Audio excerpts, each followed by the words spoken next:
Hello, I'm Misty Purcell. Welcome to the Luminous Fiber Arts Flosstube channel. Thanks so much for stopping by to visit with me today. I'm really excited to be here. I really appreciate all your comments on my last video. I'm glad to know that you enjoyed it, and I hope you'll enjoy this one as well. I'm really excited to tell you about my mystery stitch along that's starting soon, and a little bit about what I've been up to since my last video. I think I'm going to mainly talk about projects that I've been working on. I've been doing some travel and some antique shopping, which I would also like to share with you. But I think just to keep this video a little bit shorter, we'll stick to the mystery stitch along and my projects for now. Okay, so without further ado, let's get into discussing the mystery stitch along. Okay, so if you've never participated in a mystery stitch along, the design is a surprise. And right now I'm going to show you a blurry peek of the design, and that will give you a sense for what it looks like without showing you the actual piece. So if you like cute Halloween with like a pinch of spookiness, then the stitch along will be something that I think you'll enjoy. Okay, this design is, the Sneaky Spooky Spells, is a companion design to the mystery that I released last year in July for Christmas, which was a so it was a Christmas in July mystery stitch along. I'm having a hard time using my words today. I'm sorry. Anyway, it's last year's was a Christmas design, and this design coordinates with last year's design. It's similar in style, and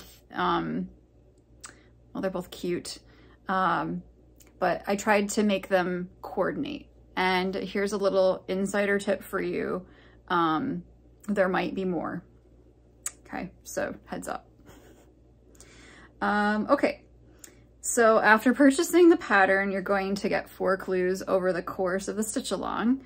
And the first clue, which contains the rectangular borders and the supply list, that's available right after you purchase the pattern, and you can actually, if you want to, you can start stitching that right away. The stitch along officially runs from July 1st to 31st, but if you want to start doing those borders ahead of time, you can. So clue 2, which is called Sneaky, that launches July 1st when the stitch along starts. Clue 3, Spooky, launches July 11th.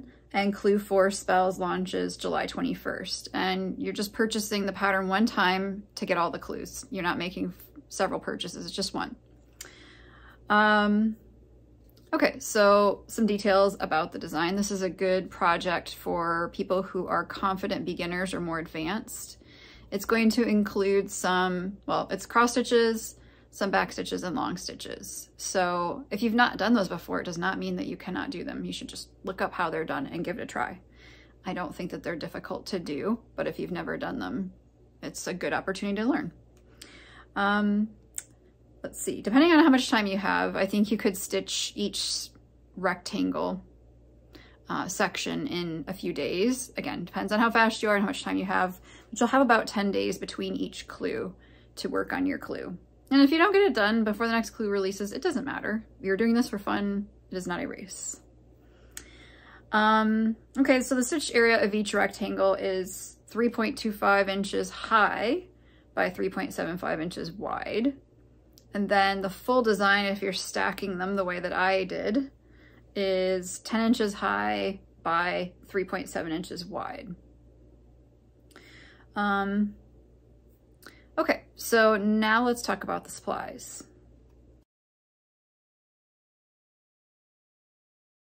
So let's take a look at the supplies I used to stitch the design. I use a fat 1/8 of 32 count opulence linen dyed by me. And I also used, for flosses, 2 skeins of Classic Colorworks Blackbird and 1 skein of Verdigris. And then I also used some colors of DMC. So let's have a look at those. 01, 353, 645, 728, 844, 920, $9.21, and $38.65. So, a few things. I have kits available on my website while the supplies last, and they include the overdyed flosses. They do not include the DMC, and the fabric. So for 32 count linen, 36 count linen, and 40 count linen, you get a fat eighth. 28 count and 32 count Lugana get a fat eighth. And for Ada, I'm including a fat quarter, and I have 16 and 18 count. Now, if you're going to stitch this on a 14 or 28 count fabric, I would get a third skein of the Blackbird. So in my kits, if you have 28 count, there is one already included. You do not have to use my fabric. You could use another fabric. I would just pick something where your white is going to show up well, but a cream might be really nice. But you could play around and see what looks good. So kits don't include the DMC. They do include the overdyed floss. You might want to pick up some size 24 tapestry needles. I like those a lot from Peacemakers. I have them on my website, and I have them in different sizes, but I use 24 for the 32 count linen. Just wanted to show you the other fabrics so that you could get a sense for what they'd look like. So here is Opulence in the Lugana. It's a little bit more gold than it's showing up right now. And it's different on Ada. This is the 18 and the 16. So you can see that it's quite a bit more golden on the 16 than the 18. And that's pretty normal, that there's variation. Usually 14 and 16 dye similarly, and then the 18 dyes lighter. So the pattern includes a conversion to DMC. So if you don't want to use overdyed flosses, you can use all DMC for your piece. That's no problem. And I think that's it for the supplies. Let's talk about some projects that I've been working on since we last hung out, and let's start with some finishes that I've had. Okay, so the first one is Threadwork Primitives, and it's Patriotic Rose. So two things about this design. When I first saw this, I couldn't push the buy button fast enough because I really, really liked it. It's really a nice design. And secondly, I just love Lady Creates velveteen. I can't stop using it. I just think it's awesome. So let me tell you what I did with this design. I started this last year, like pretty much as soon as it was released, and I stitched it on 40 count macchiato that I dyed. I made some changes. So the gold color here is, let's see, it's Weeks Dye Works Whiskey. I think the charted color was Weeks Dye Works Olive. So I went for a little bit more yellow gold rather than green. And then another thing that I changed, the leaves are just supposed to be cross-stitched, but I kept thinking they would look cool satin stitched, and I couldn't get that idea out of my head, so I just went with it.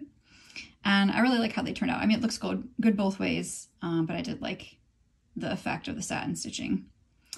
Okay, so let's look at my finishing supplies here. The velveteen is Blue Corn. These are all from Lady Creates. The Rick Rack is Storm Blue, and the ribbon is Grubby Gate. I took 3 buttons from my stash that are Mother of Pearl, and I sewed them on, and then this charm. So I was looking for a star charm. I thought it would look really cool, or an eagle charm. And the eagle charm I found was cool, but it was too big. So I was ordering all these star charms from Etsy. None of them were quite right. And then this one I was trying not to buy because it was all the way in Turkey and I didn't want to wait, but I ordered it anyway because nothing else was working. It got here really fast, and of course it was perfect. So I searched high and low for the perfect charm. So I'm super happy with how this turned out, and then I backed it in the velveteen too. And I was too lazy to cover up the seam, so I didn't. So yeah, I think it turned out really, really nice, and it was a fun project. So that was one finish I had. And then the next one is a no-sew finish, and it's not cross-stitch, it is Patriotic Pinwheels. Okay, so I read about these on Kathleen Tracy's blog, and her blog, I think it's, let me look, Sentimental Quilter. So she had a post from July 3rd, 2020, and I'll link it in the description below the video, where she was showing how she made, it's a little tutorial. She was showing how she made these pinwheels. I thought they were so cool, and I really wanted to try them. So I didn't have time last year when I came across the post, but this year I was determined to do it. So I gathered up my supplies. I pretty much used what I had in my stash. And these are really simple to make. So you're basically just cutting 2 squares and you're fusing them together. And then you're cutting a slit up the center of the diagonal, not all the way to the center, but like halfway, in all the corners. And then you're just folding in the corners and you glue them down, and then you can glue a button on and add your dowel on the back. So I did not have any of the recommended fusibles to adhere the 2 pieces of fabric to one another, and so I used, I think it was a Seam 2 light or something. Anyway, it's lightweight and I wasn't sure if it would be stiff enough for the pinwheels. So I went ahead and also fused some interfacing to the back of one of the squares, and then that definitely made them very stiff and solid, which I like, but it meant that the glue stick could not hold them in place in the center. So I ended up just sewing the center down and then sewing a button on, and I did hot glue on the back. These dowels that I glued them onto, I think they came from Hobby Lobby. If not, they came from Michael's, but you can find them in the like unfinished wood section.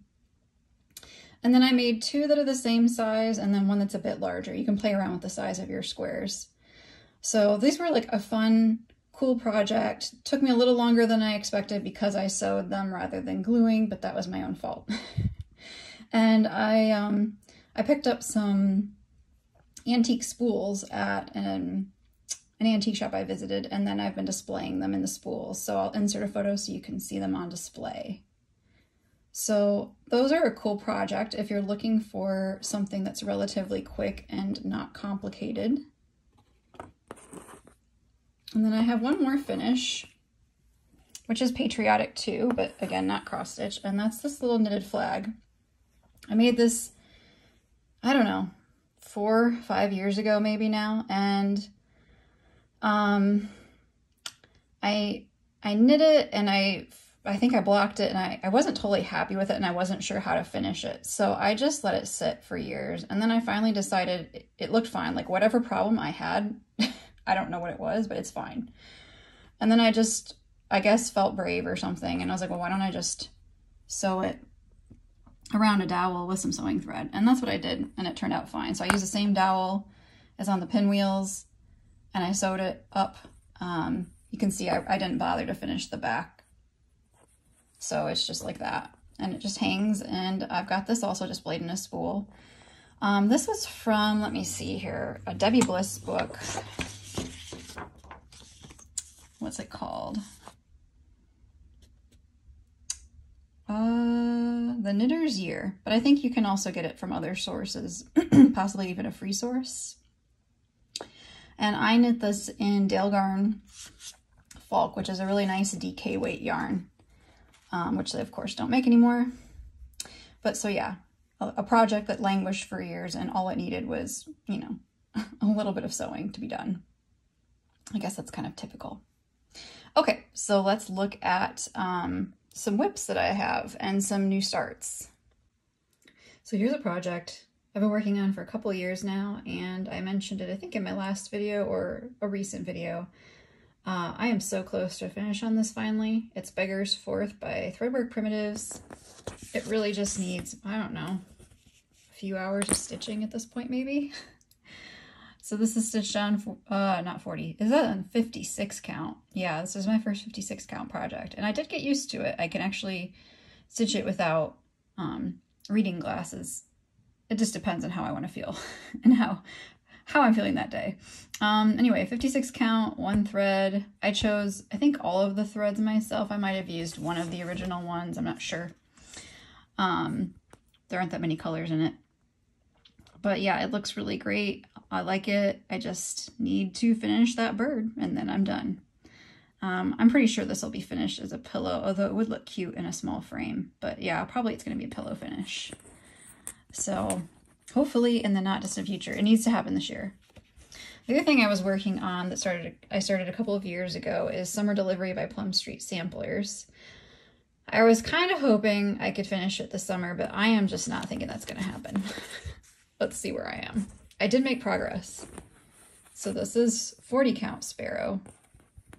And so I finally got all this done over here. So I have a page finish on this, and then I've got all this to go. And I don't know. I am slow on this project, which is why it is going on forever and ever. So I don't know. It'll get done someday, but it's probably not getting done this year. Maybe not next year. We'll just see. I really like it. Like, it looks great, but it just feels like a bit of a slog for me to get through. Like, sometimes I feel like I stitch on it for quite a while and it doesn't seem like I really got anywhere. So I think that's demotivating me. Okay, so let's see what else I've been working on. Well, I really wanted to show you the thing I actually stitched. So I started this Winter Wonderland by Crab Apple Hill probably in like 2017. And I stitched one block. And I used Weeks Dye Works for this. And I didn't feel like you could see the variation in the floss. I mean, you can like close up, but you can't see it enough far away for me to bother with it. So, and I also used a water-soluble marker. And I think it's better not to, or, well, we'll find out if all this washes out. It should wash out fine. I've used them before. But anyway, a second one, I used a Micron pen, and I took it as my travel project this summer. And I thought I put it someplace logical. I unpacked the other day from my trips, and I was very careful about unpacking, but I can't find the block. I'll show you where I got, but I can't show you the actual block here because I don't know where I put it. So it might be another, 5 years before I work on it, because who knows when I'm gonna find it. And then the last thing that I've been working on is weaving. So if you're new here, you might not know that I used to do weaving quite a lot, and actually Luminous Fiber Arts started as a weaving business. I was weaving and selling towels. And then once I released my first cross-stitch design and started dyeing some fabric, then I had no time or space for weaving, and the loom got pushed into a corner of my workroom and put under a sheet, and I've not woven in about 3.5 years. Mainly because there was no place to weave and there was no time to weave. It felt like weaving, I think, is very interesting and fun, but it's one of the more challenging hobbies that I have, and I just wasn't sure, even if I could find a place to weave, which I didn't think I had one, I really wasn't sure that I'd have the energy to deal with the stuff that can go wrong when you're weaving. And so I considered selling my loom, but I hadn't, and everybody I talked to was like, no, hold on to the loom. So I didn't sell it, but I haven't been weaving, and I haven't really wanted to weave. But the other day I was finishing up a cross-stitch design that you'll probably be seeing next year.